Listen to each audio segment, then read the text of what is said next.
राधे कृष्णा। जय बोलो सीता रामचंद्र भगवान की जय। श्री राम जय राम जय जय राम। श्री राम जय राम जय जय राम। श्री राम जय राम जय जय राम। श्री राम जय राम जय जय राम। जय बोलो सीता रामचंद्र भगवान की जय। जय बोलो राष्ट्र गुरु समर्थ रामदास स्वामी की जय। மகோன்னதமான சமர்த்த ராமதாசருடைய அழகான சரித்திரம். அதில் நேத்தி கீதையில் எந்த இடத்துல பகவான் 10வது அத்தியாயத்தில் சிவபெருமானை பற்றி சொல்கிறான் அப்படின்னு கேட்டிருந்தோம். ரொம்ப அழகாக நிறைய பேர் அதுக்கு எழுதி அமைச்சிருந்து சந்தோஷம். அதாவது கவனிக்கிறது, அதை தேடுறது, அதுக்கப்புறமா அதை எழுதி அனுப்புறது. அதாவது சமர்த்த ராமதாசர் உங்களை ட்ரெயின் பண்ணிட்டு இருக்கார். இது எதுவுமே என்னுடைய சங்கல்பம்லாம் இல்லை. ஏன்னா இத்தனை வருஷம் கதை சொல்லிட்டு இருக்கோம் வாட்ஸ்அப்பில், ரைட்டா? இப்போ ஏன் திடீர்னு இதெல்லாம் ஆரம்பிக்கிறோம் அப்படின்னா சமர்த்த ராமதாசருடைய சங்கல்பம், அவ்வளோதான். ஆனால் அவர் உங்களெல்லாம் அப்படியே அவருடைய கட்டுப்பாட்டில் அவருடைய வழியில் அழிச்சுட்டு போயிட்டு இருக்கார். நம்ம எல்லாரையும், உங்களன்னு சொல்லிட்டோம் இல்லையா, நம்ம எல்லாரையுமே அழிச்சுட்டு போயிட்டு இருக்கார் சுவாமி. 10வது அத்தியாயம் அதில் 23வது ஸ்லோகத்தில் பகவான் சொல்கிறான், ருத்ராணாம் சங்கரஸ்சாஸ்மி வித்தேஷோ யக்ஷரக்ஷசாம் வசூனாம் பாவகஸ்சாஸ்மி மேருஹு சிகரீநாமஹம் சிகரீநாமஹம். 11 ருத்ரர்கள்ல நான் சிவன் அப்படின்றார். சிவபெருமானுக்கு 11 ரூபங்கள் உண்டு. அதில் சிவஸ்வரூபம் தான் பிராதானியம். அதனால ருத்ராணாம் சங்கரஸ்சாஸ்மி அப்படின்றார். அந்த மாதிரி ஜோரா சொல்றார், யக்ஷ ராட்சசர்களல்ல நான் குபேரனாக இருக்கிறேன் அப்படின்றார். அஷ்டவசுக்கள்ல நான் அக்னியாக இருக்கிறேன் அப்படின்றார். மலைகளில் நான் மேருமலையாக இருக்கிறேன் அப்படின்றார் பகவான். அப்ப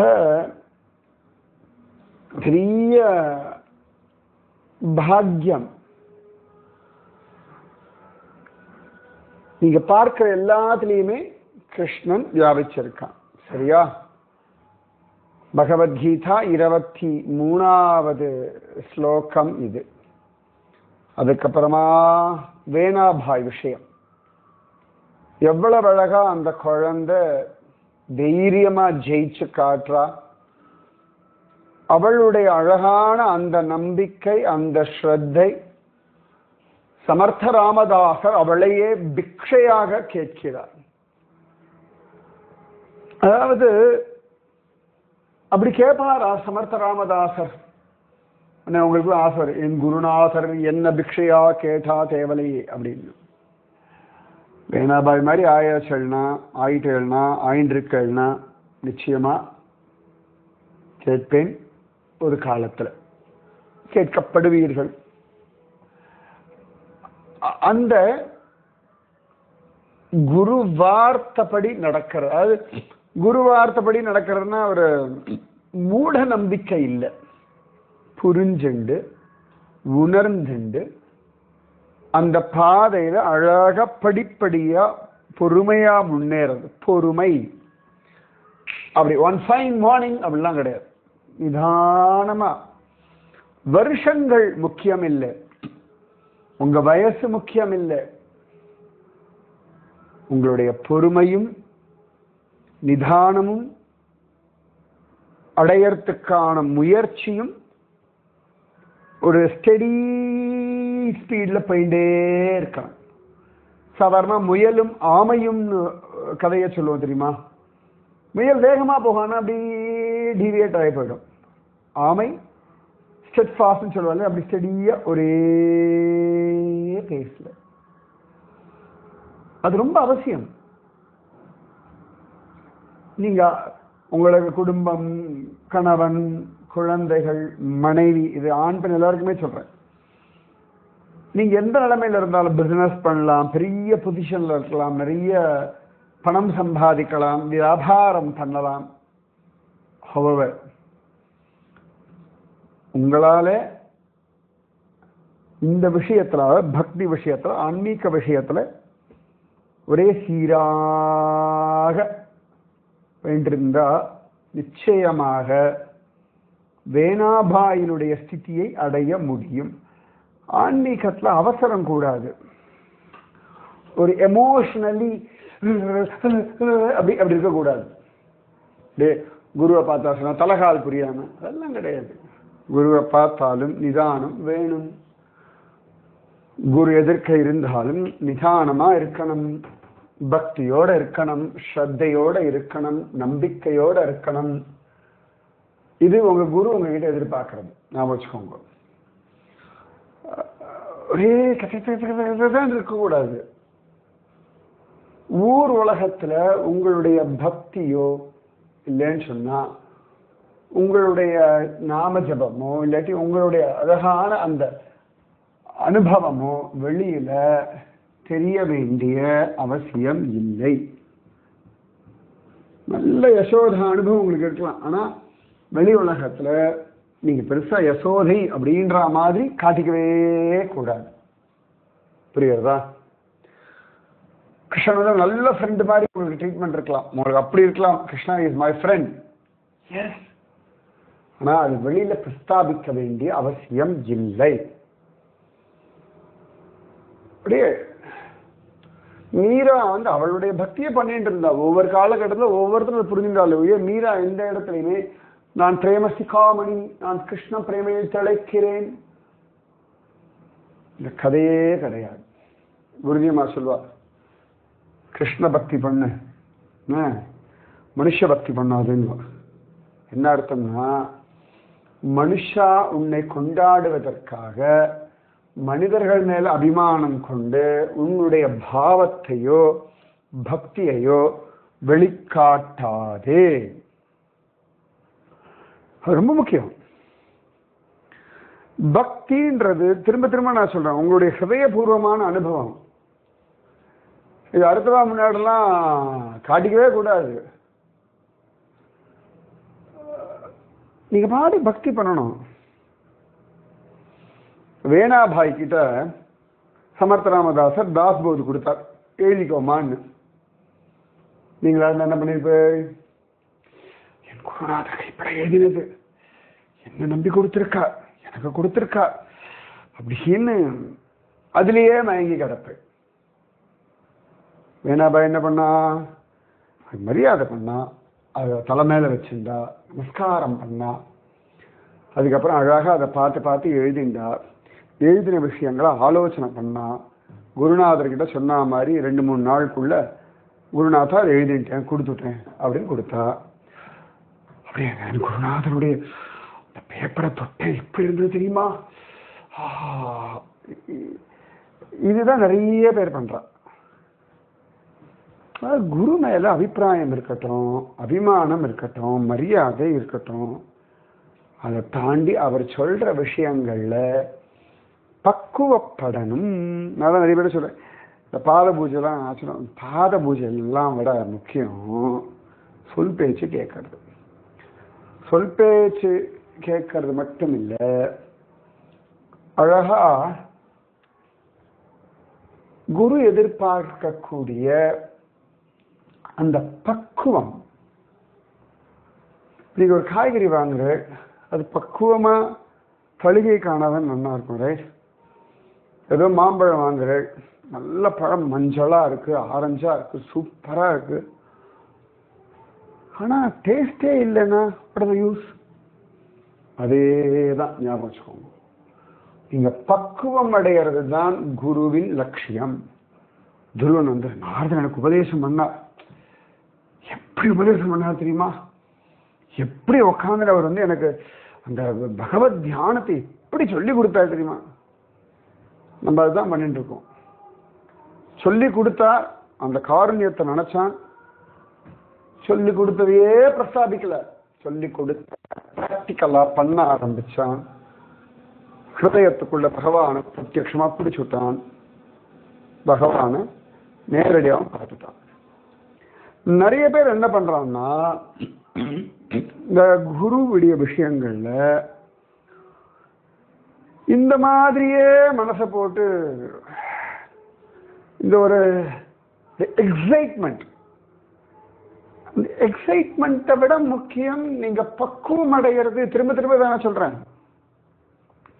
நிறைய பேர் குருவை பார்த்தா எக்ஸைட் ஆகிறோம், ரைட், சந்தோஷம். பட் ஆனா அதை விட முக்கியம் நீங்கள் பக்குவம் அடைவது. இதை நல்லா புரிஞ்சுக்கணும். நீங்க பக்குவம் அடைகிறது தான் முக்கியம். புரியுறதா? இதை நீங்க ஞாபகம் வச்சிருந்தா ரொம்ப நல்லது. வேணாபாயி அந்த மாதிரி இருந்ததுனால அவள் ஜெயிச்சா. சமர்த்த ராமதாசனும் பிக்ஷையாக அவளை கேட்டா. அவ அப்பா அம்மாவும் தலையனுட்டா. ஊர் முழுக்க இதே பேசன்று. வேணாபாய்க்கு இப்ப எக்ஸைட்மெண்ட்டை விட என் குருநாதன் காருண்யம். அவள் நினைச்சா குருநாதனுடைய உபதேசம், குருநாதன அனுகிரகம், குருநாதரை சேவிக்கிறது, இப்படி அப்பப்ப ஒரு குரு தரிசனம் கிடைச்சா போதும், கிடைக்கும். அதுதான் வேணும் நினைச்சானா குருநாதர் கூடவே அவருடைய ஆசிரமத்துல இருக்க போறோம் அப்படின்றது அவளால கற்பனை கூட பண்ணி பார்க்க முடியல. என்ன ஞாபகம், come out of your dream world. நிறைய பேர் இந்த கற்பனையில போய் மாட்டிக்கிறார். குரு பக்தி பகவான் இந்த விஷயங்கள்ல கற்பனையை விட யதார்த்தம் அழகானது. கற்பனை வந்து ஓரளவுக்கு தான், அதுக்கு மேலாம் அந்த பிராக்டிக்கல். கற்பனையில சாப்பாடு இதை சாப்பிடணும் அதை சாப்பிடணும்னு நினைக்கிறது எப்படி, நிஜமாவே பிராக்டிக்கலா சாப்பிடுறது எப்படி? யோசனை பண்ணி பாருங்க. கற்பனையில வடை பாயசம் அப்பளம் ஆஹா ஓஹோ. ஆனா அதை விட நிஜமாவே சுகம் தரக்கூடியது பிரத்யக்ஷத்தை சாப்பிடக்கூடிய பழைய சாதமும் ஊறுகாயும். அது வசதியா, கற்பனை வசதியா? குருஜியமா என்னைக்குமே சொல்லலாம், ஹல போய் வேலையை பாரு, நாமஜபம் பண்ணு அப்படின்னா. இந்த கற்பனை ஆனா சினிமா நாடகம் அதெல்லாம் இருக்கும், அவ்வளவுதான். ராமாயணம் கேட்டாலும் பாகவதம் கேட்டாலும் அந்த விஷயங்கள் எல்லாம் கேட்கணும். அப்ப மனசு அழகா ஒரு விதமாக கற்பனை பண்ணும். அதுக்கப்புறம் அந்த பாவத்தை துருவன மாதிரி ஆகணும் அப்படின்றத விட துருவன மாதிரி பகவானை பார்க்கணும். எல்லாரும் எய்மும் அதுதான். எஸ், அதுக்கு என்ன பண்ணோம்? துருவன மாதிரி பாவம். நிறைய பேர் சொல்லுவோம் பகவத் அனுபவம் வேணும். எஸ், பகவத் அனுபவம் வேணும். அதற்கு அந்த தகுந்த பாவம் தான் முக்கியம். வேணாபாய்க்கு அந்த பாவம் இருந்ததனாலே சமர்த்த ராமதாசர் திக்ஷையாக கேட்டுட்டார். புரியுறதோ? இப்ப சமர்த்த ராமதாசர் அடுத்த நாள் காத்தால தன்னுடைய சிஷ்யர்கள் கல்யாண சுவாமி, உத்தவ், யாரெல்லாம் உண்டு அவெல்லாம் ரைஷுண்டு இவா வீட்டுக்கு பிக்ஷைக்கு வரா. அழகா வரா, பழம் இதெல்லாம் கொடுக்குறோம், சாப்பிட்றார். வேணாபாயினுடைய அம்மா ராதிகாபாய் கையை கூப்பிக்கிறார். சுவாமி, அவளுக்கு எனக்கு சொல்ல தெரியல சுவாமி, அவன் இந்த வீட்டை விட்டுட்டு கல்யாணம் ஆன பிறகு மாமனார் மாமியார் வீட்டுக்கு போனா, அவ்வளவுதான். அதுக்கப்புறம் இப்பொழுதுதான் இதெல்லாம் நடக்கிறது அப்படின்னு சமர்த்தமாக சொல்றாமா. அவ தன் வீட்டுக்கு தானே வரா அப்படின்னார். அழகான வார்த்தை இல்ல? தன் வீடு.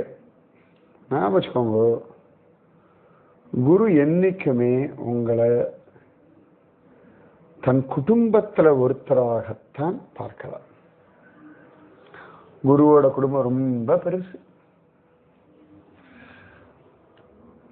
இப்ப நிகமாந்த மகாதேசிகர்லாம் கல்யாணமானவர் தான், தம்பதி தான், ஒரு குழந்தையெல்லாம் உண்டு. ஆனாலும் எல்லா சிஷ்யாலையுமே தன் குடும்பத்துல ஒருத்தராகத்தான் பார்த்தார். முதலியாண்டான் எவ்வளோ பேர், எத்தனையோ மகாத்மாக்கள் குடும்பத்துல தான் இருந்துருப்பா. மகாபிரபு வல்லபாச்சாரியா, இப்படி பல பேர் உண்டு. சரியா? சன்னியாசிகளும் உண்டு.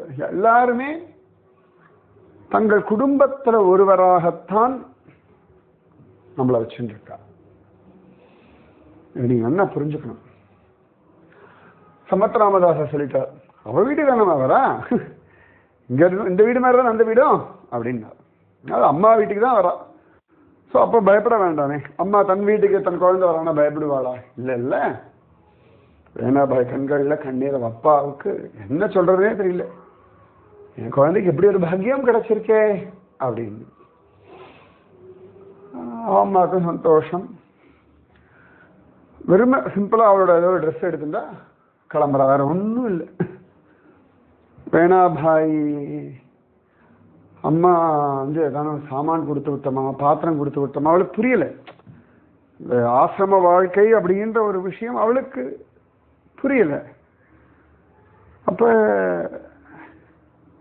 அதேதான் கொடுத்து வேண்டுமெல்லாம் கேட்கிறா. சமர்த்த ராமதாஸ் இருக்கிறார், ஒன்றும் வேண்டாமா, அவள் மட்டும் வந்தா போதும், அவளுடையதான ஒரு சட்டை 2 சட்டை ட்ரெஸ், அவ்வளவுதான் அப்படின்னு சொல்ல வேணாபாய் எல்லார்கிட்டையும் சொல்லிட்டு அம்மா அப்பாட்ட சொல்லிட்டு ரொம்ப சந்தோஷமா கிளம்புறேன். ஏன்னா திரும்பி வேணாபாய் இந்த வீட்டுக்கு வரப்போறது இல்லை.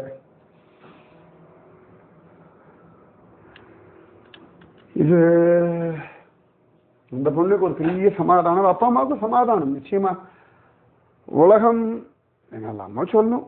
ஆனா இப்ப வேணாபாய் ஊர்ல இருக்கிறவர்களுக்கெல்லாம் வேணாபாய் சமர்த்த ராமதாசருடைய அந்த பக்தி, அவளுடைய அந்த ஸ்ரத்தை வினயம் எல்லாம் பார்த்து அசந்து போறா. வேணாபாய் சமர்த்த ராமதாஸ் சிஷ்யெல்லாம் கிளம்புறா. வாசல்லாம் அவ்வளவு கூட்டம், ஊரே திரண்டு நிற்கிறது. எல்லாரும் ஜெய் போலோ ஜெய் ஜெய் ரகுவீர சமர்த் அப்படின்றா, ஜெய் போலோ சந்த் வேணாபாய்க்கு அப்படின்றா.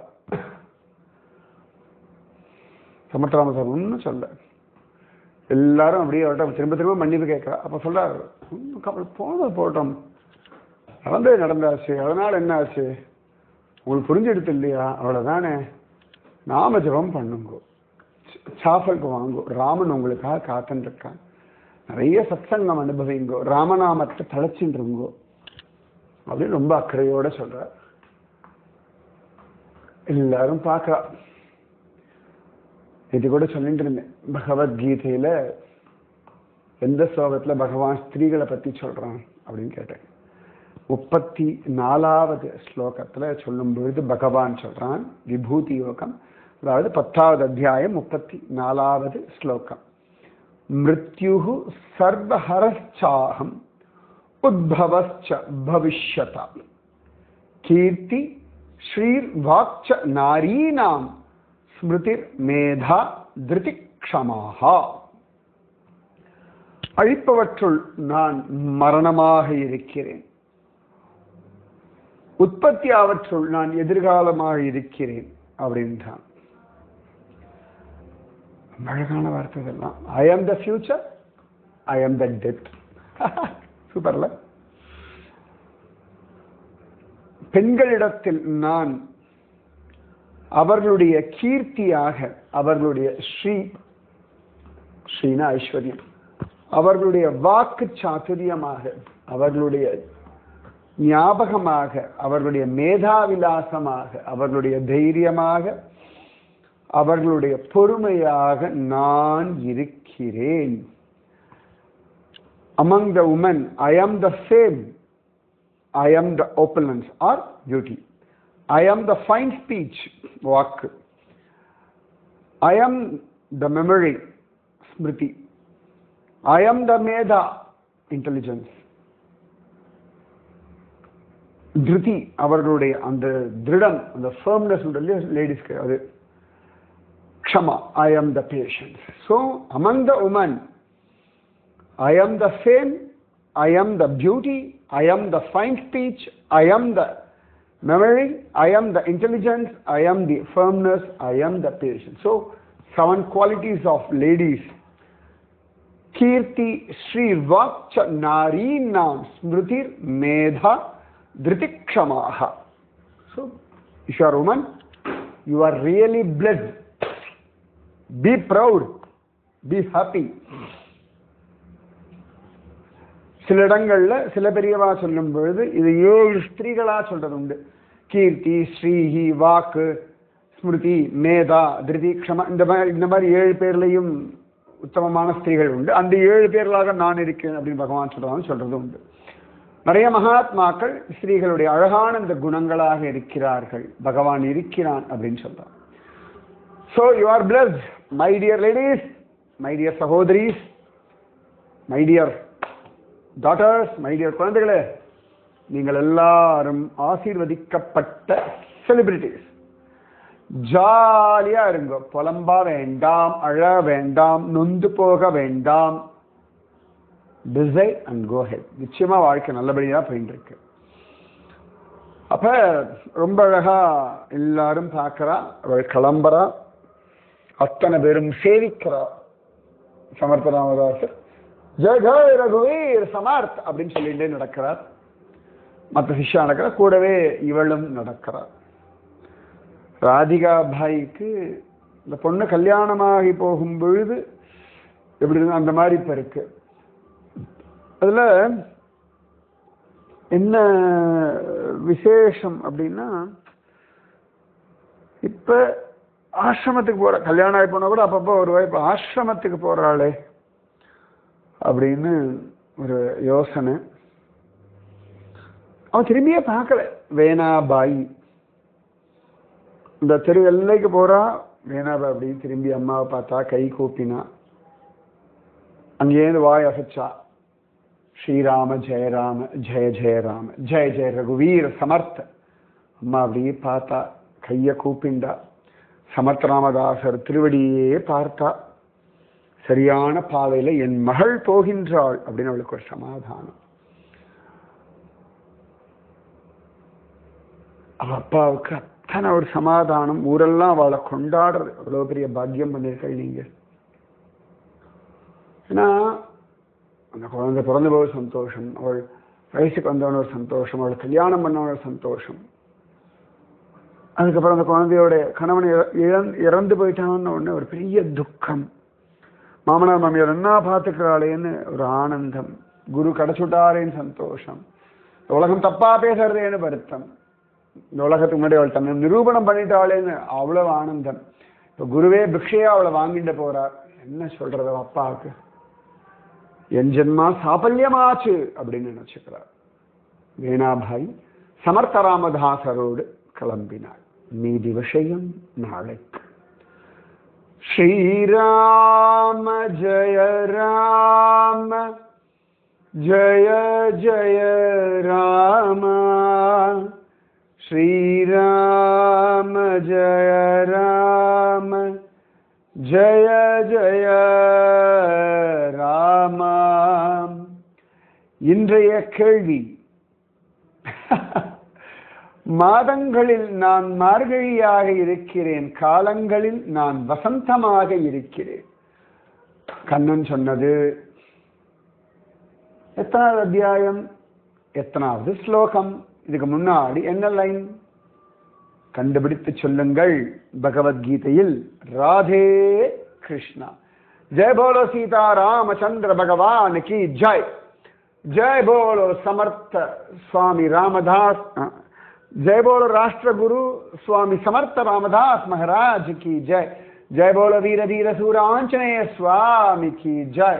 जय बोलो संत वेना बाई की जय. जय हिंद, भारत माता की जय. राधे கிருஷ்ணா.